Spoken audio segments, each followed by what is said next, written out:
ओम शांति। आज 30 सितंबर 2023 की साकार मधुर मुरली। आज की मधुर मुरली के सार में मीठे मीठे बाप दादा ने कहा, मीठे बच्चे, तुम्हारा मगज दिमाग खुशी से सदा भरपूर होना चाहिए, क्योंकि तुम अभी बाप के समान मास्टर नॉलेजफुल बने हो।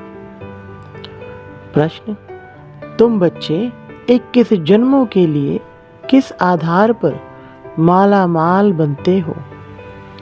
उत्तर, संगम पर तुम डायरेक्ट बाप को अपना सब कुछ देते हो, सब बाप के हवाले कर देते हो।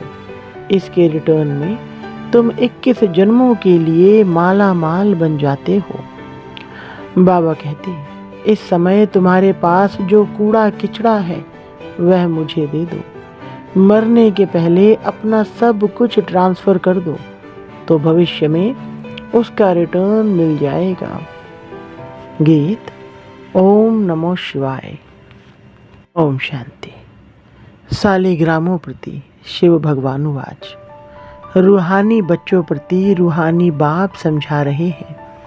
अभी तुम बच्चे जानते हो, यहाँ हमको आत्मा समझ बैठना है, ना कि शरीर। और सारी दुनिया में एक भी ऐसा मनुष्य नहीं है जो यह समझते हो कि आत्मा क्या है।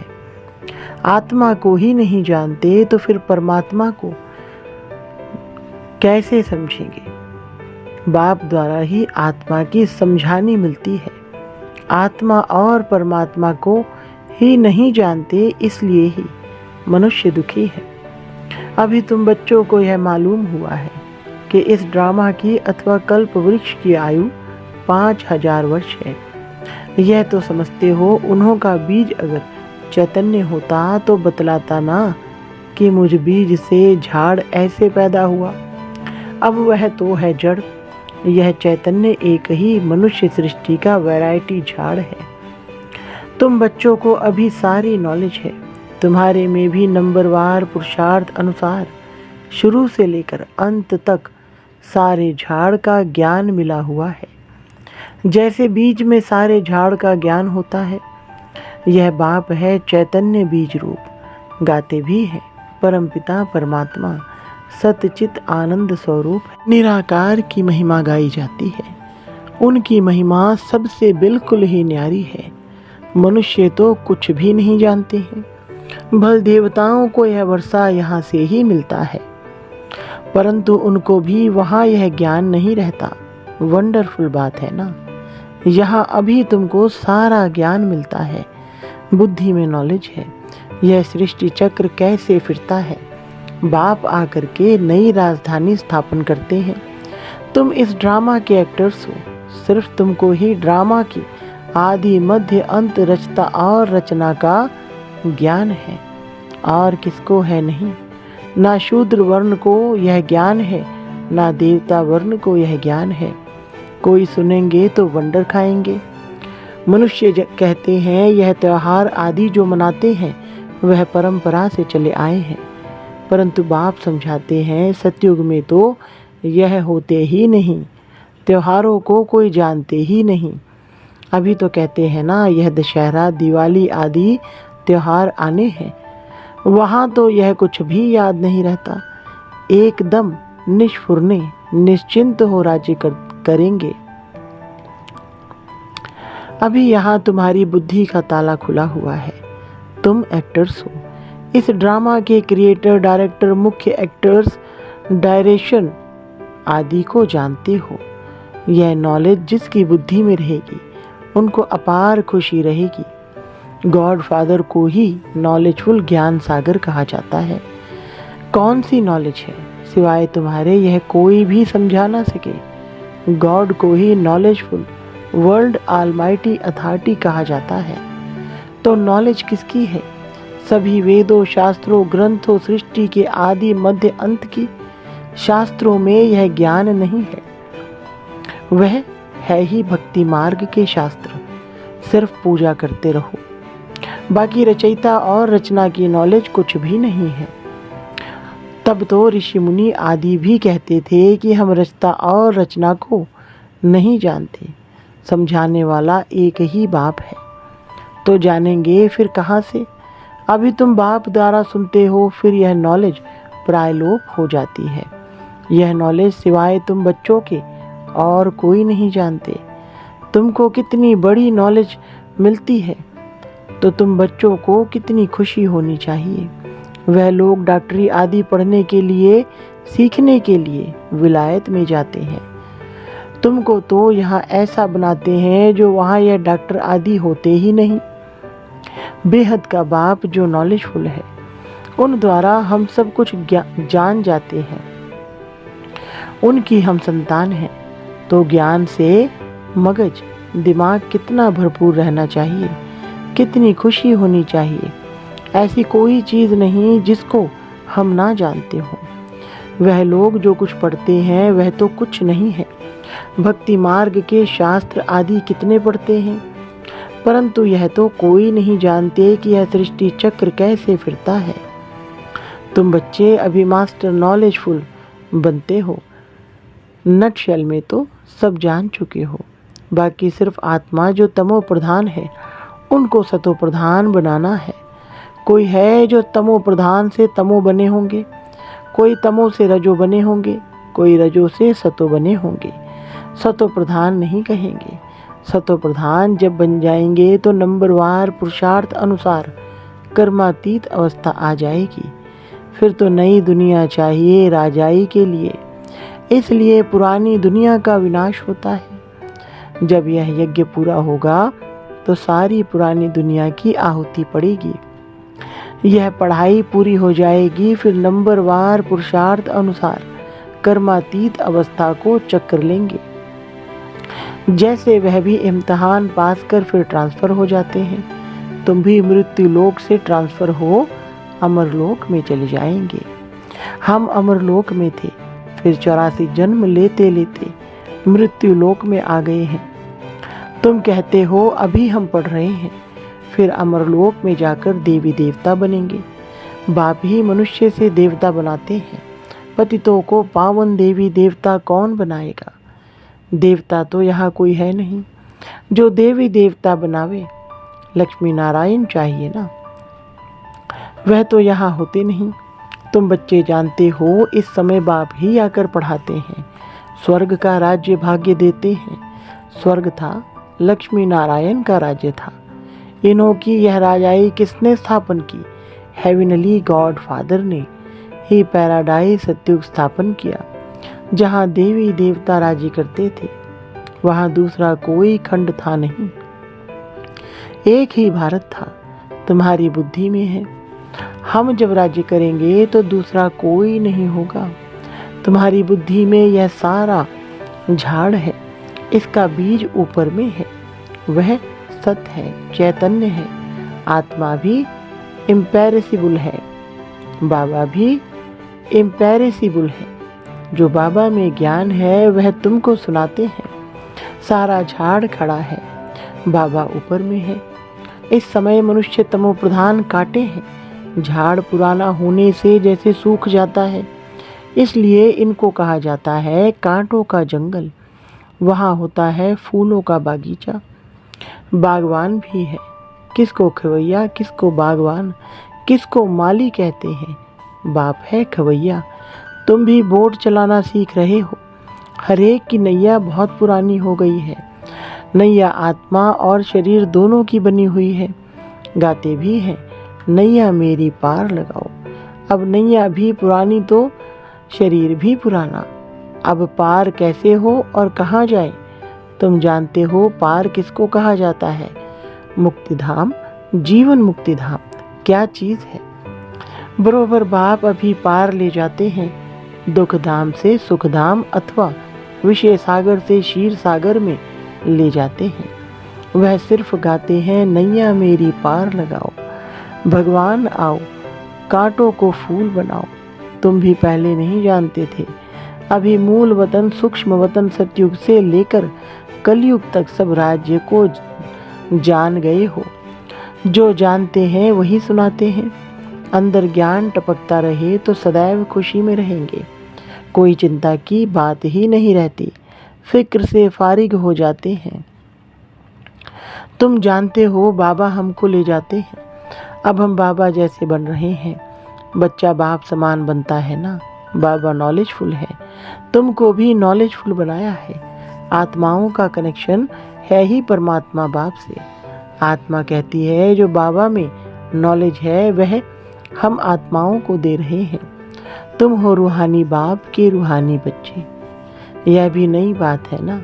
बाबा बिगर कोई सुना ना सके। वह निराकार बाप भी साकार के आधार से सुनाते हैं, नहीं तो तुम सुन ना सको। बच्चों को बाप आप समान बनाते हैं। दुख हरता सुख करता वह बाप है। उनकी जो महिमा है वह तुम्हारी भी है।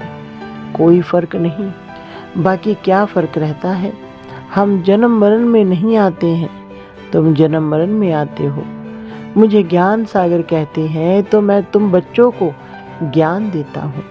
मैं सुख का सागर, पवित्रता का सागर, शांति का सागर हूँ, तो तुमको भी यह वर्षा देता हूँ। तुम जानते हो यह सारा चक्र फिर 5000 वर्ष बाद फिरेगा। यह नॉलेज है सोर्स ऑफ इनकम। जितना पढ़ते हैं उतना नॉलेज से इनकम होती है। यह नॉलेज भी है तो धंधा भी है। शराफ लोग सट्टा लगाते हैं। तुम क्या देते हो? कूड़ा किचड़ा। मरने के बाद करनी घोर को कूड़ा किचड़ा ही देते हैं। तुमको तो जीते जी देना है। ईश्वर अर्थ देते हैं। अब क्या ईश्वर को पुराना खटिया आदि देंगे? बाप कहते हैं तुम मरने से पहले ही सब दे दो। यह पुरानी चीज तुम्हारे काम में नहीं आएगी। भल कोई कितना भी साहूकार हो, परंतु कितने दिन के लिए होगा? एक जन्म के लिए। फिर कर्मों अनुसार पता नहीं कहाँ जाकर जन्म लेंगे। तुम तो बाप से 21 जन्मों के लिए लेते हो पुरुषार्थ अनुसार। यह है रूहानी सर्विस। सारी दुनिया जानती है जिस्मानी सर्विस को। रूहानी को कोई जानते ही नहीं। सुप्रीम रूह ही आकर नॉलेज देते हैं। उस सुप्रीम का जन्म ही भी मनाते हैं। उनको ही सुख का सागर, शांति का सागर, दुख हरता सुख हर करता कहते हैं। शिव नाम है ना। जयंती भी मनाते हैं, परंतु बुद्धि में कुछ नहीं है। बाप ही आकर राज सुनाते हैं, फिर 5000 वर्ष बाद सुनाएंगे। यह ज्ञान सतयुग में नहीं होता, क्योंकि आत्माएं सतो प्रधान है। ज्ञान से ही वह ऐसी बनती है। यह नई बातें हैं ना। मंदिर बनाने वाले भी यह नहीं जानते कि लक्ष्मी नारायण का मंदिर हम क्यों बनाते हैं। उन्हों को यह राज्य किसने दिया, कैसे यह पद पाया? कहते हैं ना कर्मों का फल है। अभी बाप बैठ कर्म अकर्म विकर्म की गति का राज समझाते हैं। उन्होंने भी यह नॉलेज सुनी होगी। है ही भगवानुवाच। गीता से ही आदि सनातन देवी देवता धर्म की स्थापना हुई। वहाँ बहुत थोड़े मनुष्य होते हैं। बाकी सारी पुरानी सृष्टि कहाँ गई? जरूर विनाश हुआ होगा। महाभारत लड़ाई भी गाई हुई है। गिरधर कविराज कहते हैं, अब गिरधर तो कहते हैं श्री कृष्ण को। कवि कौन है? शिव बाबा को कवि कहा जाता है। कवि अर्थात सुनने वाला, सुनाने वाला। तुम जानते हो आफते आदि बहुत आनी है। पुरानी दुनिया के विनाश के लिए क्या क्या चीज़ें बना रहे हैं। यह वही महाभारत लड़ाई है, जबकि भगवान ने आकर रुद्र ज्ञान यज्ञ रचा है। भगवान यज्ञ किस लिए रचते हैं? यज्ञ रचा ही जाता है सुख शांति के लिए। बाप सभी का दुख हरता सुख करता है, तो इस ज्ञान यज्ञ में सारी पुरानी सृष्टि स्वाहा हो जाएगी। तुम जानते हो हम ब्राह्मण यज्ञ के सर्वेंट हैं। हम ब्राह्मण ब्रह्मा के सच्चे मुख वंशावली हैं, तो बाबा जो मुख से कहें वह मानना पड़े। श्री श्री की श्रेष्ठ मत से ही हम श्रेष्ठ बन रुद्र की माला का दाना बनेंगे। सिजरा बनाते हैं, वासवानी सिजरा, कृपलानी सिजरा, तो ऊपर में है शिव बाबा, उनका है निराकार सिजरा। निराकारी सिजरा वह फिर साकारी सिजरा होता है। पहले नंबर में है प्रजापिता, तो वह हुआ जिस्मानी और वह रूहानी। रूहानी बाप आकर प्रजापिता ब्रह्मा द्वारा रचना रचते हैं, उनको बुलाते ही हैं, हे पतित पावन आओ, पुरानी पतित दुनिया को पावन बनाने आओ। नई नहीं बनाते हैं, प्रलय होती नहीं। तो यह वर्ल्ड की हिस्ट्री ज्योग्राफी रिपीट होती है। 84 का चक्र फिर से शुरू होता है। बेहद के बाप से बेहद की नॉलेज मिलती है, बेहद का वर्षा मिलता है। बेहद के बाप को सब याद करते हैं। हे भगवान कहते हैं ना, हे ईश्वर, हे प्रभु कहने से कोई चित्र याद नहीं आता, निराकार याद आता है। कहते भी हैं कि भगवान को याद करो। फादर है ना, हम सब हैं ब्रदर्स। आत्माओं के लिए कहते हैं सब ब्रदर्स हैं। सब पुकारते हैं, हे पतित पावन, दुख हरता सुख करता, हे लिबरेटर आओ, हमको गाइड करो। घर भूल गया है, याद है परंतु हम जा नहीं सकते हैं। योग लगाने से जैसे घृत पड़ता जाता है। आत्मा अविनाशी है ना, तो आत्मा की ज्योति सारी उठाई नहीं जाती है।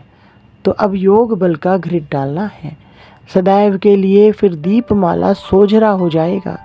दीपमाला अर्थात घर घर में सोझरा। तो दीपमाला कहाँ होगी? सतयुग में, यहाँ नहीं। यह सब राज तुम बच्चे समझते हो, तुम्हारे पास ब्लाइंड फेथ नहीं है। अच्छा, मीठे मीठे सिकलधे बच्चों प्रति माता पिता बाप दादा का याद प्यार और गुड मॉर्निंग। रूहानी बाप की रूहानी बच्चों को नमस्ते। रूहानी बच्चों की रूहानी बाप दादा को नमस्ते जी। धारणा के लिए मुख्य सार नंबर 1, चिंताओं से फ्री होने के लिए बाप समान नॉलेजफुल बनना है। बुद्धि में ज्ञान का सिमरन करते रहना है। नंबर 2, रूहानी सर्विस कर अपनी प्रारब्ध बनानी है। पुराना सब कुछ ट्रांसफर कर देना है। वरदान, सर्व प्रति शुभ कल्याण की भावना रख परिवर्तन करने वाले बेहद सेवाधारी भव। विस्तार, मेजॉरिटी बच्चे बाप दादा के आगे अपनी यह आश रखते हैं कि हमारा फलाना संबंधी बदल जाए, घर वाले साथी बन जाएं, लेकिन सिर्फ उन आत्माओं को अपना समझ यह आश रखते हो तो हद की दीवार के कारण आपकी शुभ कल्याण की भावना उन आत्माओं तक पहुँचती नहीं। बेहद के सेवाधारी सर्व प्रति आत्मिक भाव का, बेहद की आत्मिक दृष्टि, भाई भाई के संबंध की वृत्ति से शुभ भावना रखते हैं तो उसका फल अवश्य प्राप्त होता है। यही मनसा सेवा की यथार्थ विधि है।